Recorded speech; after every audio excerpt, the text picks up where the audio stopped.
Lark, man, you had it together. Now Balki's holding on to him by a hair. Like, Literally. And it looks hilarious too. There's no ridiculous. stress in Larry. He's just sitting there going like this. Like it's not excruciating. And he swears, man, I didn't sell you nothing. You don't be saying I sold you a virus. I didn't know. I thought a dog's mouth was cleaner than a human's mouth. Wait. What? Happened in the 90s. You know something though, Matt? What, Steve? LARK VOORHIES. Mm-hmm. Lisa. I would stop being a player for that. LARK VOORHIES. Yes, ditto. Lark. Man, you had it together. What year was that, Steve? I don't like that look in your eye, though. I ain't looking at you. I'm looking at LARK VOORHIES. Through the ether. LARK VOORHIES.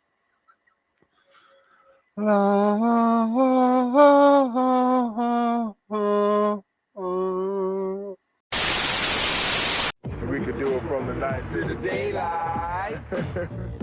When was the Shack attack created? Like, what was the date when it just went down? I don't know the exact day, but I remember when I was 6'8", 6'9", I couldn't really dunk. What? Then one day I went outside with a sock, and I dunked the sock, then I dunked the volleyball, then I dunked the basketball. If you just dunk the ball hard, then look in the camera and make a face like it. Man, it's mental, Bill. It's mental, right? Mental. Happened in the 90s was streamed before a live studio audience. This is Steve G and Mad G with Happened in the 90s, a show where we talk about what happened in the 90s. So get out your Doc Hollywoods and your Hollywood Hogans and come and be my private dancer. Come and be my private dancer. Come and be my private dancer. Come and be my private dancer. Well, today, my friend, we're talking all things August 6th in the 90s. I see dead people. Starting off in 1991, PM Dawn releases Of the Heart, of the Soul, and of the Cross, the Utopian Experience. Set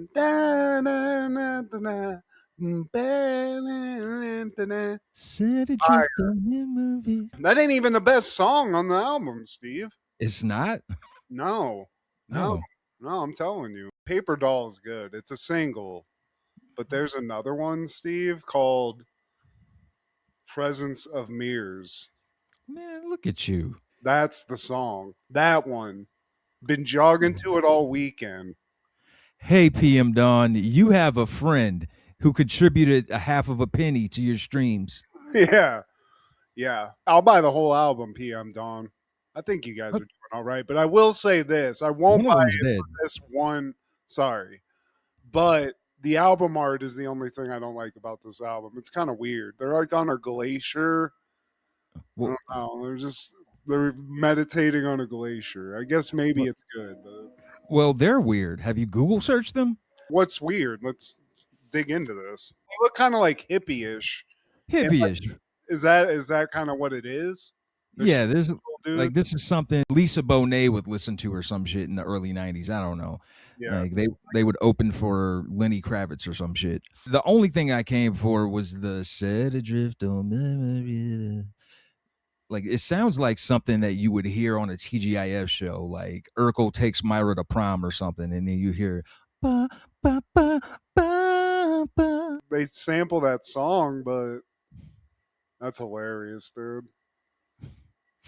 I'm telling you, guys, PM Dawn, this is not my opinion either. Steve's trying to downplay this album a little bit. I'm telling you, burners on this, Steve. In the Presence of Mirrors is nasty. And one thing I will say, I'll just like, this is my end statement. I listen to this and I hear a lot of things that remind me of like early NERD albums with Pharrell. Okay. So, you know what? Maybe they contributed to that a little bit. So for that, And for that song, PM Dawn, I salute you. Well, Paper Doll, that was actually written by Jill Scott Heron. So it's not 100% like it is just like the Set Adrift on Memory Bliss. They kind of took something that was already tried and true and proven. But hey, PM Dawn, here's your day in the sun. Steve, downplaying PM Dawn. I hope you see them and Mike Tyson the same day. I'll beat all their asses. One of them's dead, apparently, but rest in peace. Yeah. Makes it easier. But in 1993, Perfect Strangers is airing season 8, episode 5, Up, Up, and Away. Marianne goes into labor early, leaving Jennifer overdue and miserably still pregnant. Desperate to find a way to force herself into labor, Jennifer drags Larry and Balki to the county fair in an attempt to force her baby to come. That didn't sound right.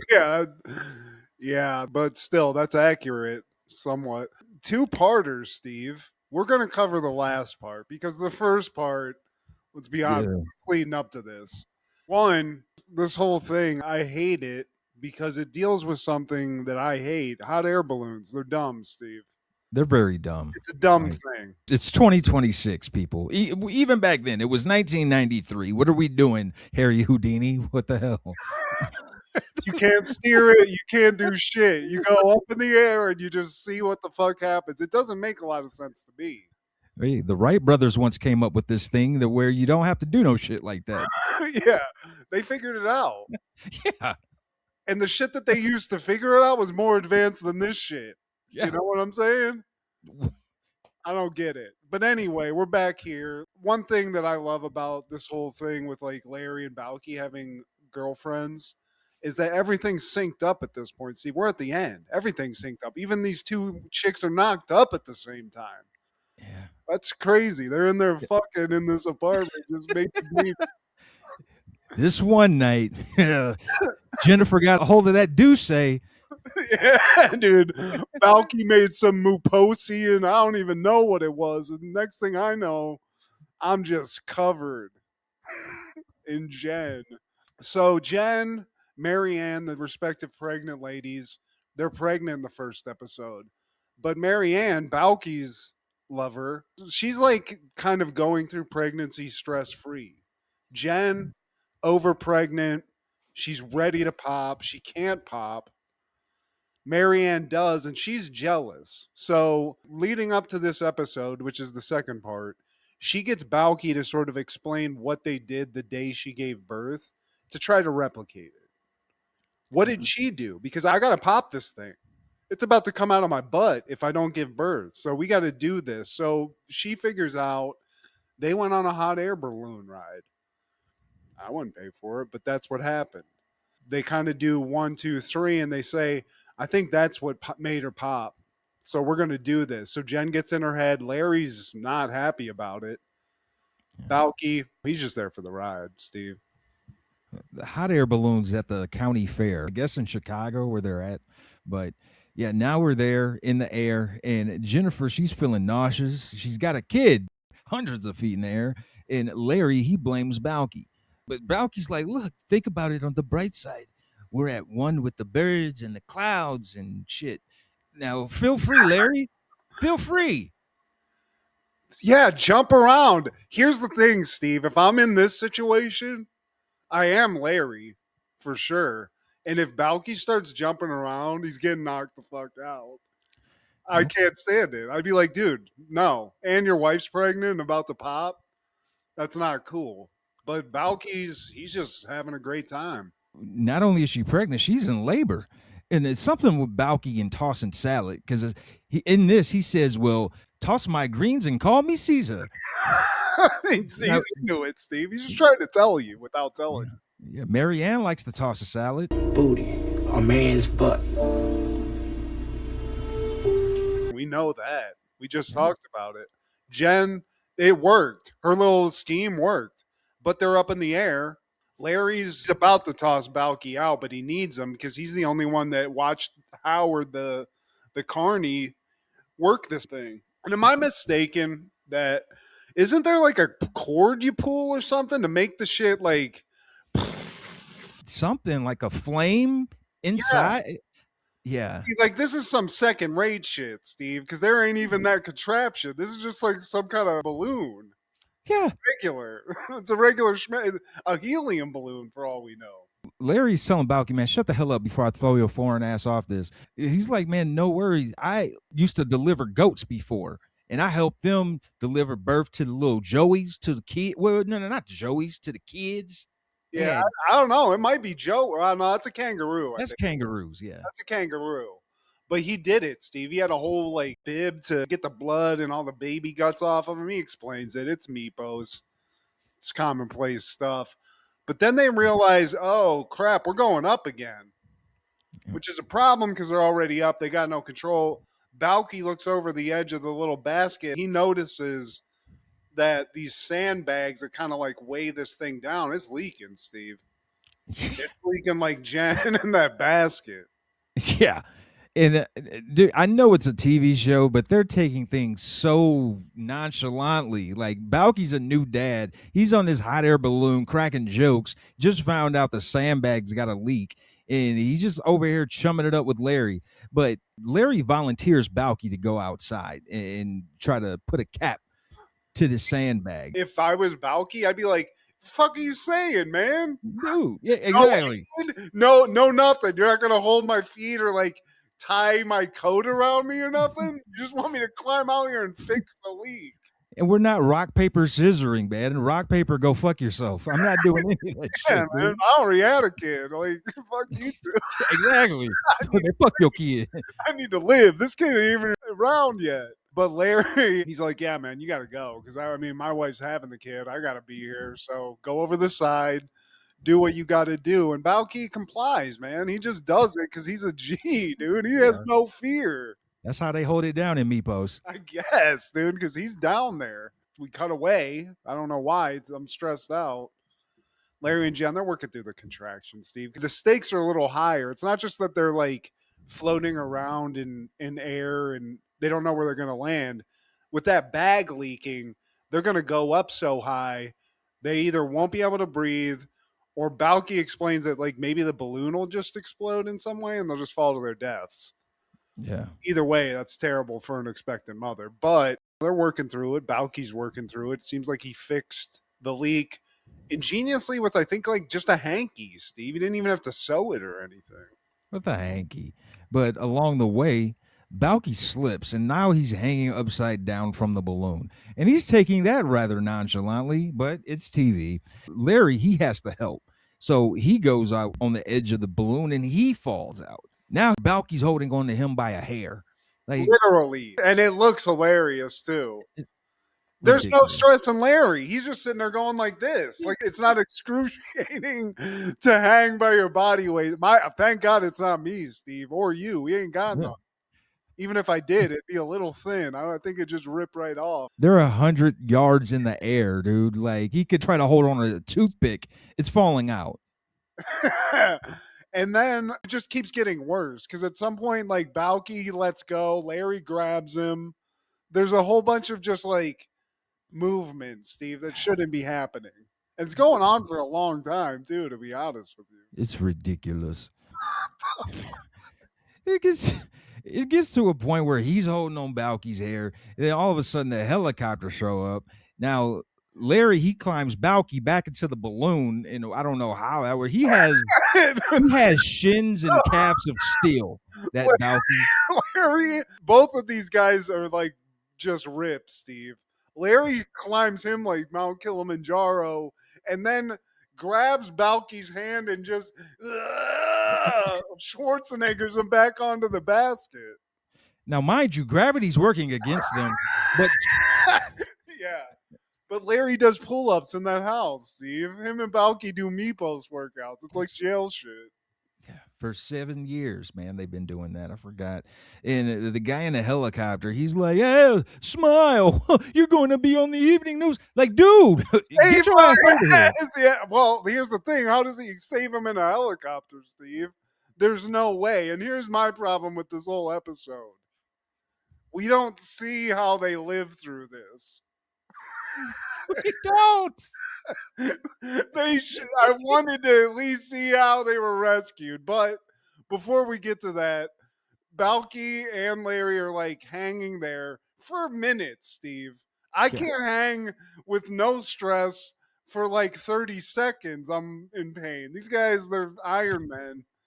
But as they're hanging on, they're like kind of talking to Jen. Jen kind of goes incommunicado for a second. Then we hear a baby cry, Steve. Larry's a dad now. Yeah, because we're 2 months later. Yeah. They bring the boys down. They both have sons. And while that's happening, Larry and Balki, they watched this recording of that episode of the news report like several times. You just can't get over it. Oh, that's how my boy was born. But it is pretty fucking baller, though. They have news footage of it. That's pretty baller, Steve. And he's like done like 8,000 pull-ups at that point, too. So he's ripped. That's the best Larry's ever going to look.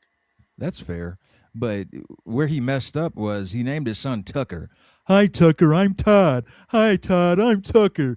Fuck Tucker. Tucker sucks. What's Balki's kid's name? Some nuts.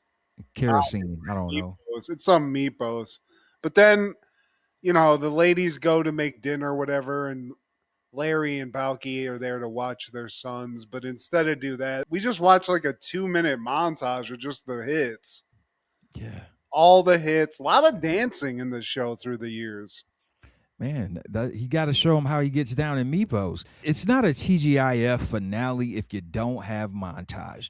Damn it, we need some montage. Did Family Matters give us montage? They gave us montage towards the end, but in the finale, I don't think they did. I don't think so. But that's it's a finale, so it's not like that cheesy, but it went a little long, Steve, if I'm being honest. It's like a nice solid 1.5-minute montage. Yeah. That's the scene at that point. Straight up, man. And it just gives you a reminder of where they were and where they are, man. And you run out of ideas over time. Like, we could only post this so much. Oh, like, he has a weird way of saying things, how we say things in America. Okay, now he's married. Now, all right, let's give him a kid. Like, dude, let's end this in the summer. Hey, man, what's in the idea bucket? Hanging off of a hot air balloon. Does that make sense? Make it work. This is it. We got to get rid of these guys. Stretch it. But then we cut back from the montage. That's not it. It doesn't end on a montage. We cut back to Balki and Larry. And you know what? Larry gives us an even more TGIF. Oh, yeah. Quote. If I had to do it all over again, Balki, I wouldn't change a thing. Wow, wow, wow, wow, wow, wow, wow, wow. Sometimes Larry almost falls to his death.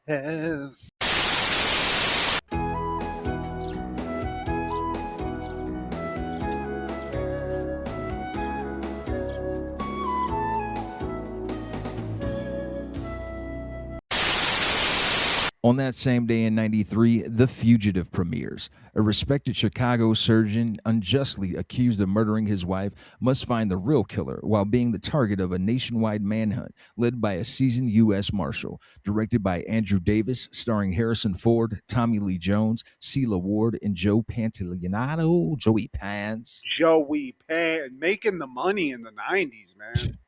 Hand over fist. Cash, dude. I dig this movie. To be honest with you, I wrote this note. I saw this with like a neighborhood like group thing in Perrysburg right when I moved there, and we saw it like a drive-in. This movie actually freaked me out as a kid a little bit. I could see that. One-armed man. I was a little freaked out he'd show up and murder my family. It's pretty intense. Tommy Lee Jones is an intimidating man, especially as a child. So there's that. Well, I feel like this movie maximized using, like they figured out how to use Tommy Lee Jones in the way that he was used pretty much for the rest of his career. Yeah. This hard ass like cop sheriff dude. Every townhouse outhouse.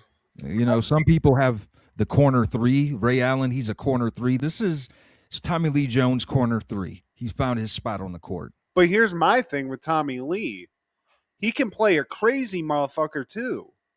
Like Natural Born Killers or Two-Face in that Batman movie he was in. He's great at being an over-the-top guy as well. So it's funny he is that good of an actor, but man, he's a good, like, just hard-ass, like, old boy, which I think is basically what he is, to be honest. He's not acting. From Texas. Yeah, that's totally him. Him and the other guy from Larry Sanders Show, Rip Torn. I feel like they're from that same bucket. Hell Two yeah. Texans. Hell yeah. Hell yeah. Shout out Rip Torn real quick. We got it all here. We got Harrison Ford. He's at his peak here in the 90s. He's that dude. Oh, yeah. It's just a good thriller. And I mean, they made a sequel out of this, so I'm not mistaken. That U.S. Marshals movie. It was like Tommy Lee Jones, and I think it was Snipes. Snipes, yeah. On that same day in 93, The Meteor Man premieres. A high school teacher from a troubled inner city Washington, D.C. neighborhood becomes a superpowered hero and takes on the gang that has been terrorizing the streets. Directed by Robert Townsend, starring Marla Gibbs, Eddie Griffin, Robert Guillaume, James Earl Jones, Bill Cosby, Another Bad Creation, Luther Vandross, Sinbad, Naughty by Nature, Cypress Hill, Big Daddy Kane, and Don Cheadle. Dude, I always wanted to be in the Golden Lord gang, Steve. The blonde hair. It's so well, like the swag of it's just top notch. It's like a whole gang of Snipes and Demolition Man. I'd beat they little ass. Just pick them up and punt them. All they did in this movie was like some kung fu, like Bruce Leroy type moves with their hands. Man, like pick their ass up like Jack Black on Anchorman. Like, man, yeah, throw you off this escalator. Little yeah, badass. but what happens when you get the tiny Lister and freaking homeboy with the long blonde locks? There's a guy with like a lion's mane in this. Yeah, I think I'd probably get taken down by Don Cheadle. I think that's where I get stopped because he looks like he knows some things. He got a slinky too, gold plated. He's got a slinky. I used to dig this. Well, I still do. It's a good superhero movie, man. It's a good 90s movie. It's hilarious. James Earl Jones rapping. What the like what? What it was It's got very much top. It got a lot of like Last Dragon like notes to it, you know, like that kind of movie where it's ridiculous. We shouldn't say it's a good movie, but it is. It's a good super. And you got to also remember all they had to work with as like reference was like Superman. You know, and Batman, but that wasn't even close to the tone. Like he just made up a superhero, which I think is fucking cool, to be honest. I think Robert Townsend is cool. And something else that's awesome, man, is Robert Guillaume and James Earl Jones. So basically you have Mufasa and Rafiki. Hell yeah. And isn't Riddler from the Batman, Adam West Batman in this too? I was Frank Gorshin, the original Riddler's in this. Yeah, man. So it's got some legends, old school and current. Sinbad. Bill plays Cosby's like a up in this too. Bill Cosby. He brings a dog back to life. Yeah. He's the guy, I think. Because isn't he like a mute dude? Or he's like a guy who doesn't speak in the movie? Yeah, something like that. And he's homeless. He's grimy looking. But here's my thing, dude. Don't involve animals in this shit. They almost kill a dog, Steve. What's his Spike or whatever the dude that gets superpowers is from the gang? Just yeets a freaking dumpster on that dog. Yeah. That sucks, man. That always bothered me. That guy always bothered me, the guy who plays him, but he's not I mean, I don't know. But here's the other thing I always thought was cool about this. You know, you make your own superhero. What are his powers? Why not every power? Why not every power? Even to have telepathy with dogs. That's a weird one. And this has quite a few members of the Friday cast. You had Tiny Lister Jr., Faison Love, LaWanda Page, John Witherspoon, and Chris Tucker. I didn't catch Chris Tucker. Yeah, he's like uncredited. I saw that too. I was like, man, I don't remember him at all. But voice, that's what it was. I think there was a voice in the mall over the loudspeaker or something. Yeah. God damn! The mall's about to close. Yeah. I always loved this movie. This is a movie that I used to like get from the library because it was always available. The art on it intrigued me as a kid. And until Marvel movies came out, I mean, this was up there, man. And also in 93, My Boyfriend's Back premieres. A teenage boy comes back from the dead because he is determined to win the most beautiful girl in school. Directed by Bob Balaban, starring Andrew Lowry. Dumbass movie, I must say. I remember people liking this, but just some chick's gonna bang a zombie, Steve. It's thirsty as hell. Well, dude, I went into it thinking it was going to be like Idle Hands, where he has to like hide that he's dead and hide that his buddies or whatever. Like he comes back and everybody's like, "You died, you loser, you dweeb.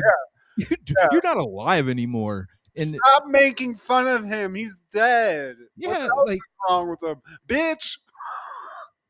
I realized this movie was shit was when he came back home and his parents were just like, "Oh, honey, like good to see you back home in time for dinner. Like y'all just went to his funeral. What the it makes no sense." Also, wouldn't you just be like wowed or like floored that death doesn't exist?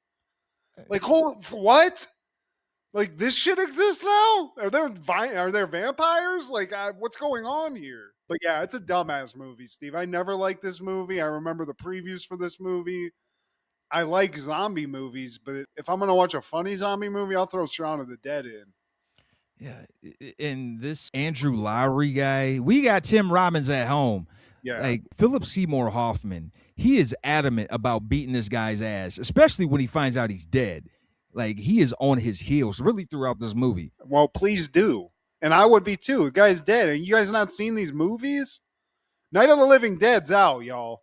It ain't like we're here in the 90s. So let's kill this guy and also lock this chick up because she's fucking a dead guy. Isn't that a law? Yeah, that's totally a thing. Peter Jackson, he was offered the chance to direct the film, but turned it down. Be a lot cooler if he did. Speaking of which, this was Matthew McConaughey's first flick. Really? Didn't catch him. All right.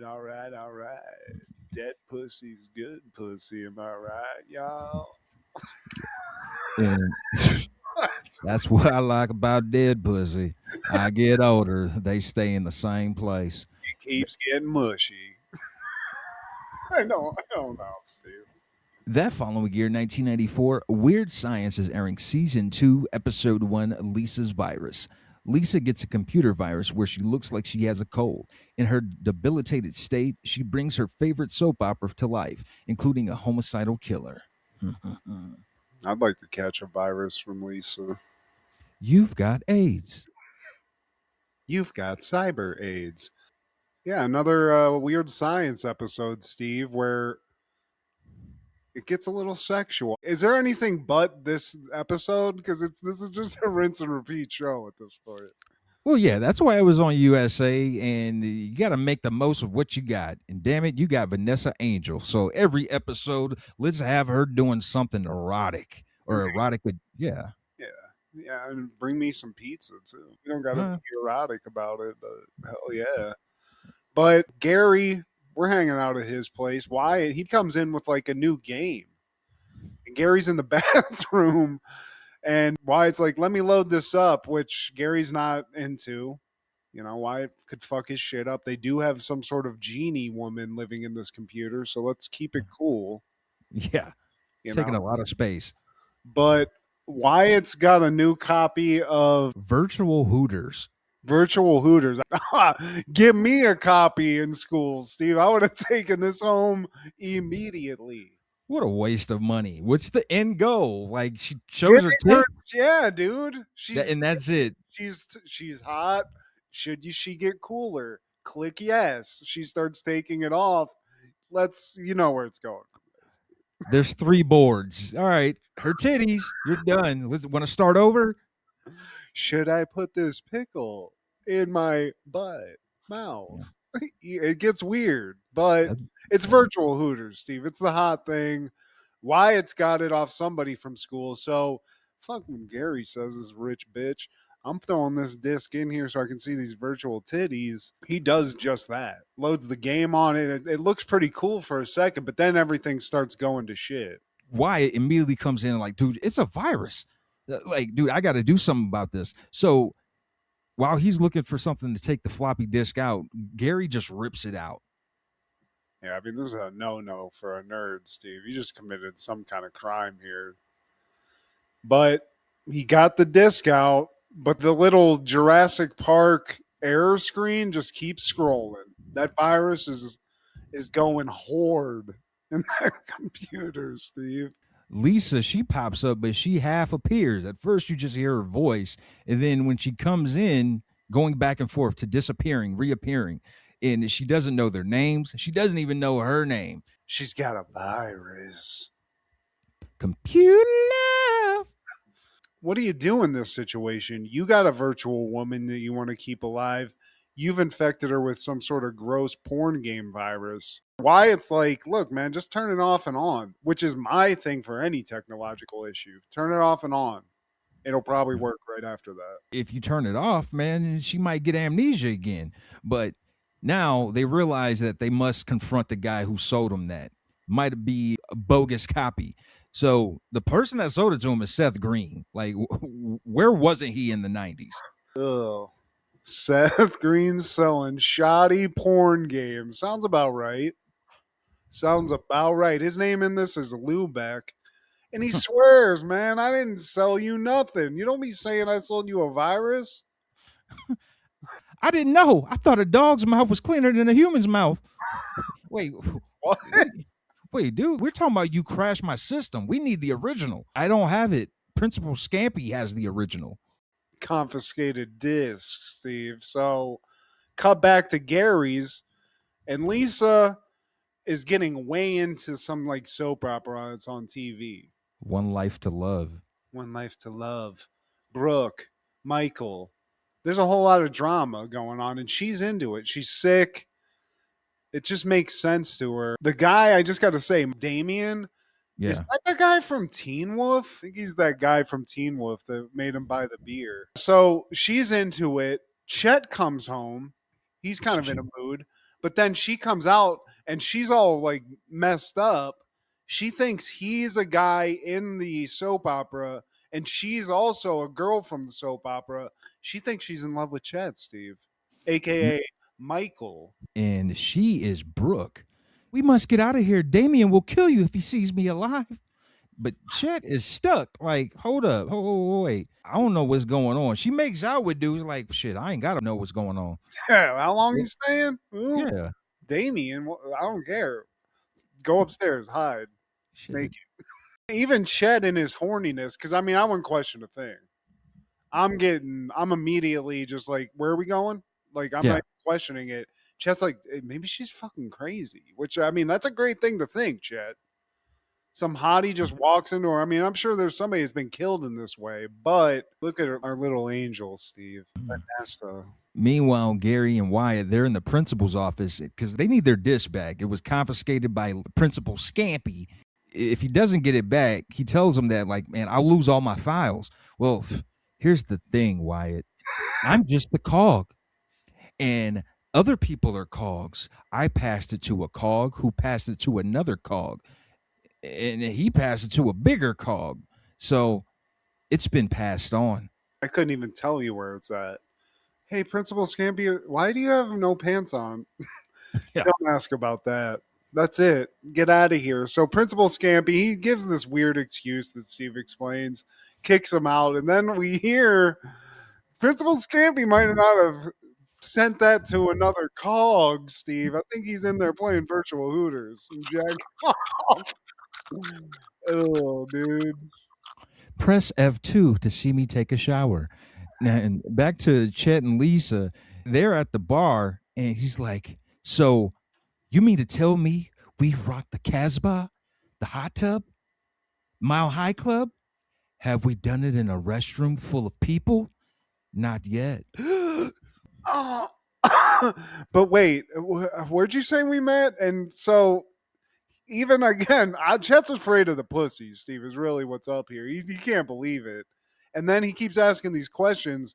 She's saying stuff about him being from the barrio. And just like me, he just is like, yeah, barrio, yeah. Orderly. Anywho. Yeah, from this road I'm from Cancun. Parents got kidnapped by El Chapo. What else we do? Gary and Wyatt, they return home and they don't see Lisa. Lisa's gone. So Gary's like, man, let's click this computer off and on real quick. Like, dude, no, we turn off the computer. She might not come back. What the hell are you even here for? You know, you want to call me Gunther? Well, you know what? Your name is useless. Ouch. Ouch, dude. That cuts hard. But then Chet calls him up because he's kind of getting freaked out. in the bar. He calls him up and he tells him, like, he met somebody, Steve. I'm not coming home. There's a princess here. But he doesn't tell him where he's at. And I think Gary hears Lisa on the phone somehow. Like, she's like, Michael, come on, let's go. She's stuck in the mix. So now they know Wyatt's actually the one that like puts it together. He's like, I think I know where they're at. But at this point, Chet and Lisa, they're gone. They transported into the soap opera. So Gary and Wyatt just miss them. So the guy on TV, he comes out, Damien, he comes out of the TV looking for Brooke. Gary and Wyatt are like, well, I don't know where Chet's at, but I think I know we should just follow this dude who just walked out of the TV. That's got to mean something. So they walk through the same ladies' room door that Chet and Lisa walk through because it's like a portal into the soap opera, Steve. They end up transporting into the soap opera. Now, Damien, he shows up to where Chet and Lisa are. They're like, you can't kill me now. I found the love of my life. So he's like, he's got the gun. And then he pulls out a bigger gun. And then Chet's like, oh, yeah, take her. She's yours. He hides behind her, actually. Yeah, it's not that serious. And Gary and Wyatt are like hiding behind some barrels or something, watching all this transpire. And Wyatt realizes, he's like, wait a second. Gary. Is it Gary? Gary with the blonde hair. I get them mixed up too. Okay, my bad. Gary's like, hey man, like, I think I know where we're at. He puts it together like, we're in the soap opera, dude. You watch soap operas? Yeah, like that's the thing. Holy shit, you watch soap operas? Gay. But anyway, the blonde one basically puts all this together, and he knows soap operas because he says like he was sick for a week and got into it. And he interrupts like this whole gun thing going on. And he's like, look, man, Damien, I'm your son. It's me. And the guy's like, wait, son, like, how do I know you're my son? He's like, we share something. Pulls his shirt up. He's got 3 nipples, Steve. Oh, son, Dad. So they have a warm embrace. It's the happiest day of my life. But the nerd one, whatever his name is like, man, you got 3 nipples? And dude's like, it's just a really bad pimple. Now, Chet and Lisa, they make out, and Chet just falls. He collapses to the ground, and Lisa's woozy now. So they take her back to try to nurse her. So Wyatt, he's working on the computer, and him being the computer whiz, he gets Lisa back together. No more virus. Gave her some virtual Theraflu. Disappeared, came back, skin tight white dress that we all know and love. Her uniform, god damn, she's so hot. She's reset. Everything's good, Steve. The credits roll or whatever, and we see that Chet, they forgot Chet, man. He's still in the soap opera world, and everyone's watching him in the real world. And they're even like, when will Chet get his shit together? Like, this is crazy, but shout out Lisa, dude. Vanessa Angel, just another one. In a summer where there's nothing to watch, there is weird science, Steve. Yeah. Thank you, USA Network.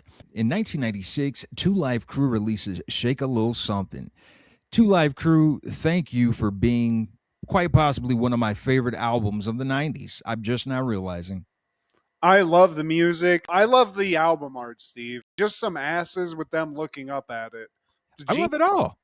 I love the album cover. I love the music. I love the titles of the songs. Shake a Little Something. Bull Dagger Stole My Bitch. This thing is huge. When We Get Them Hoes. Skeeter Man. Savage in the Sack. My Dick. Do the Damn Thing. Jam Session. Another Pussy Caper. And Caper Reprise. You can't even question it. And also, I know exactly what I'm about to hear. I know as it's advertised. Exactly.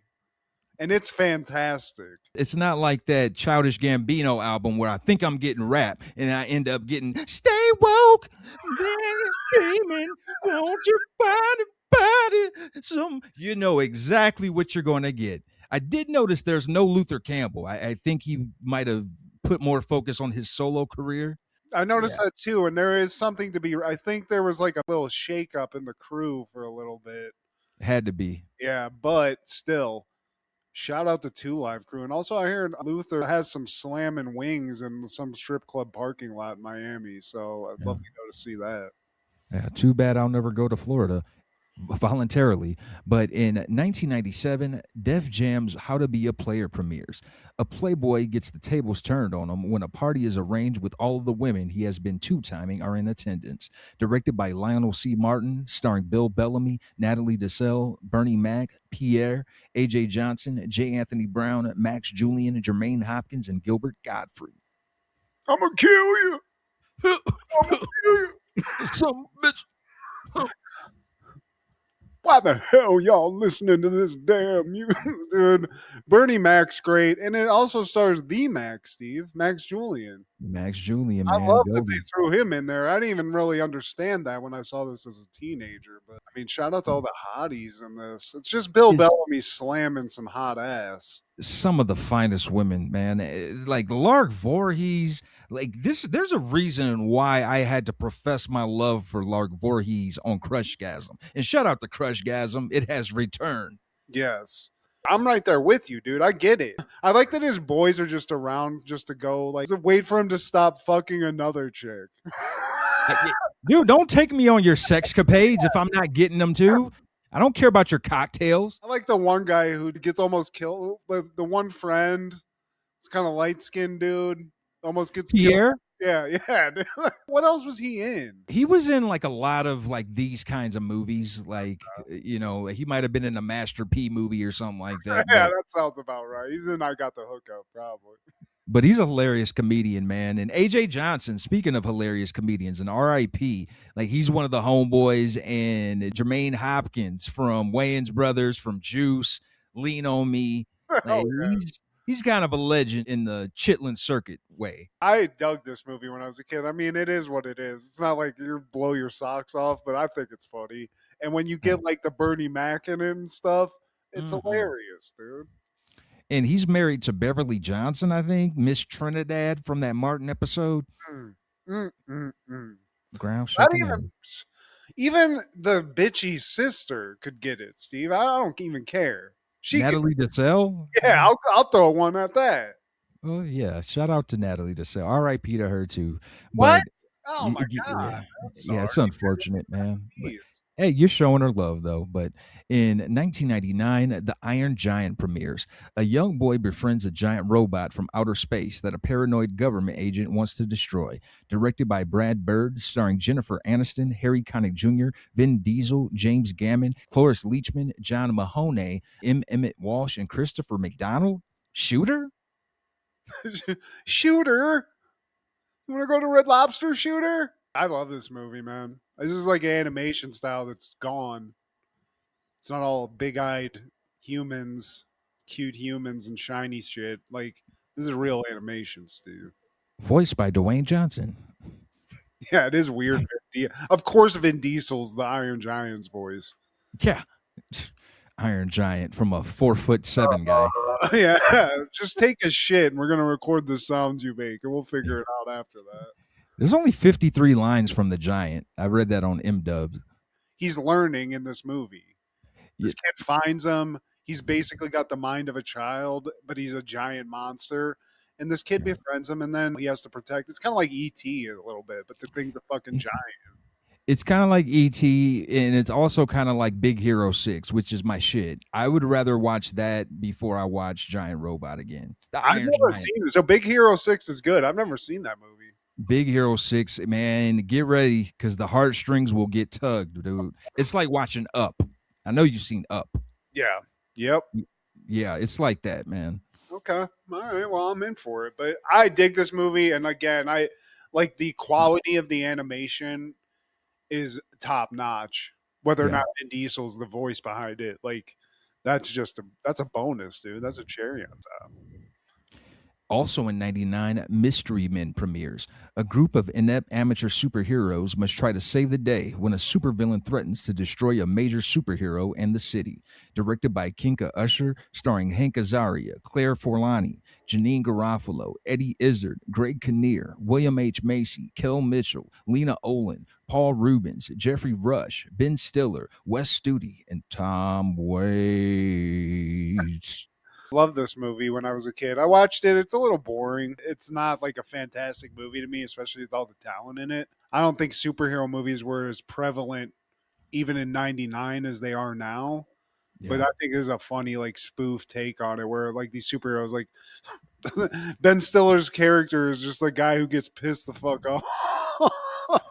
It's a fun movie, man. Considering I'm a fan of each of these people, from Ben Stiller, Janeek Garofalo, Kel Mitchell got some shine. You got William H. Look, you got Little Bill. Got Little Bill in the building.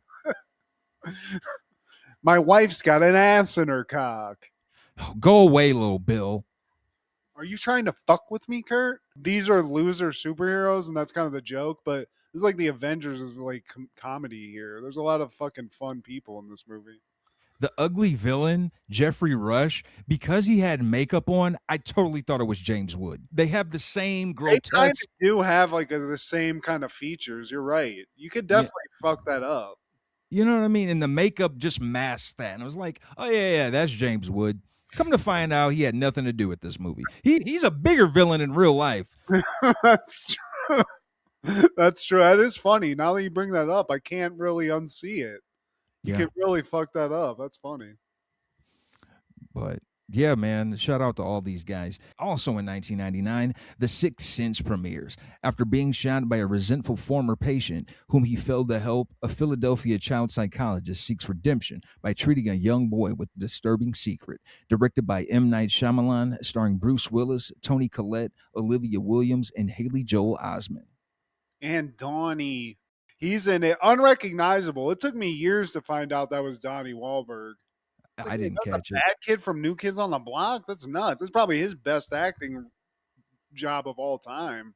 Was he the dead guy? He was the guy, like the patient that kills himself. Wow. Oh, wow. He's unrecognizable. He like lost a bunch of weight. He actually did like the acting thing. And it's funny because it's not even for a part that's throughout the whole movie. It's like this crazy thing that happens, but then we like follow Bruce Willis and this kid and stuff. See, that's why there's a lot of reasons why Donnie was always my favorite. He not only is he the bad boy, but man, he's multi-talented, multifaceted. Like what can't Donnie do? He can build a burger franchise with his bro. He can fuck the chick. Was it Jenny McCarthy? He could dance and sing. But shout out to Donnie. Also, he was in Band of Brothers and fucking killed it. He was an awesome character in Band of Brothers. He played a hero. I fucks with the Donnie Wahlberg. He's arguably the best Wahlberg, Steve, and I'll stand on business on that. He didn't punch an Asian man and blind him. Steve? You know? That's all I got. My case dismissed. I'll call it right now. But back to Sixth Sense. It's not all Donnie Wahlberg. M. Night Shyamalan, like, this was his first movie, or at least first, like, mainstream movie. Man, he was the shit after that. Like, everybody wanted a piece of that dude after this movie, because this was one of those movies where everybody got tricked.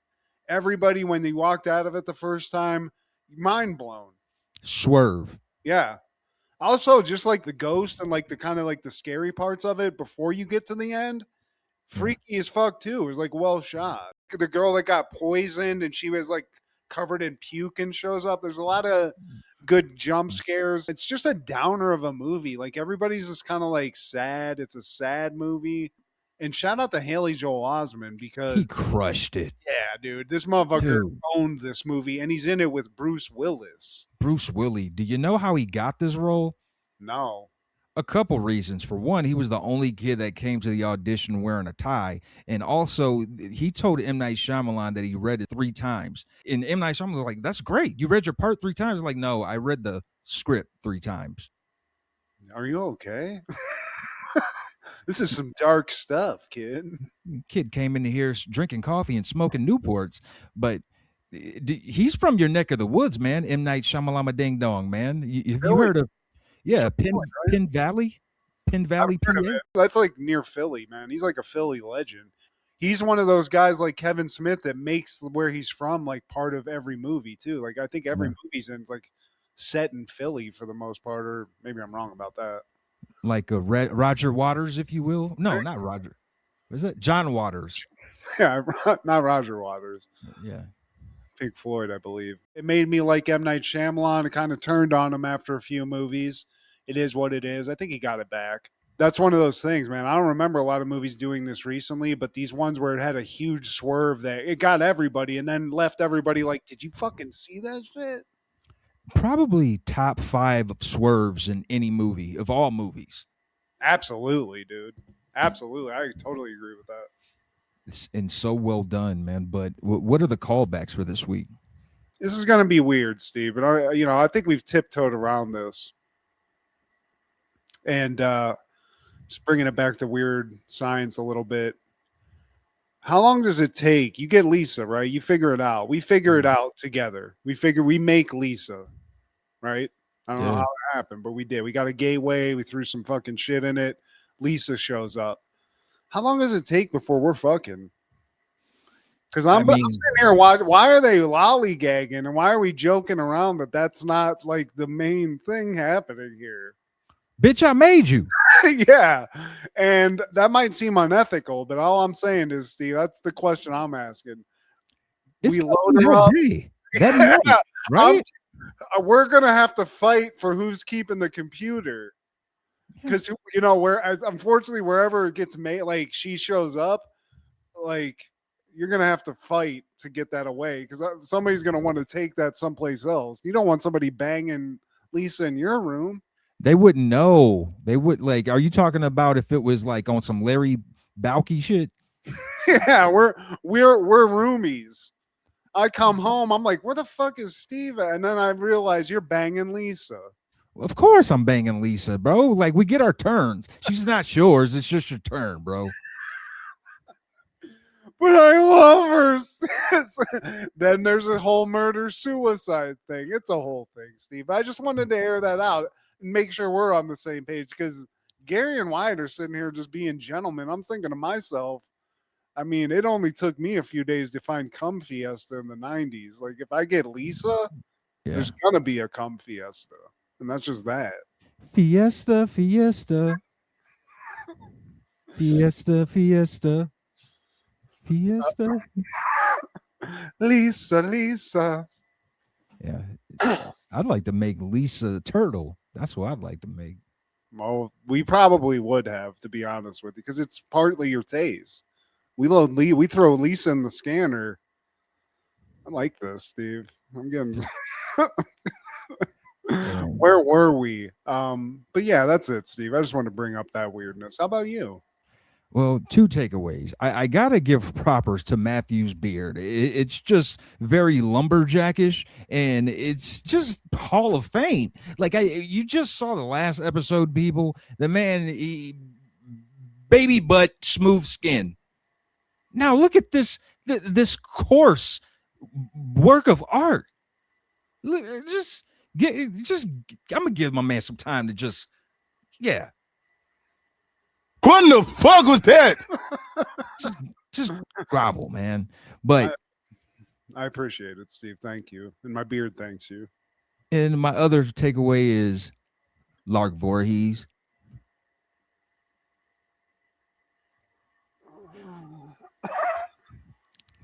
Please like, share, subscribe, and comment. Please tell your sister she want to get a table dance. Does she want to get a table dance? Hell no. Check out Food Show Fanatics as well as Crushgasm on Wednesdays with Kendra G, our guy Clark the Shark on Podcastle, and Wrestling with Ronzilla on TikTok. This is Steve G and Mad G with Happened in the 90s. Matt was the fat kid, Steve was the flat kid. Life wasn't always great, but you know what was? The 90s. Happened in the 90s. Yeah. I don't think so, Tim.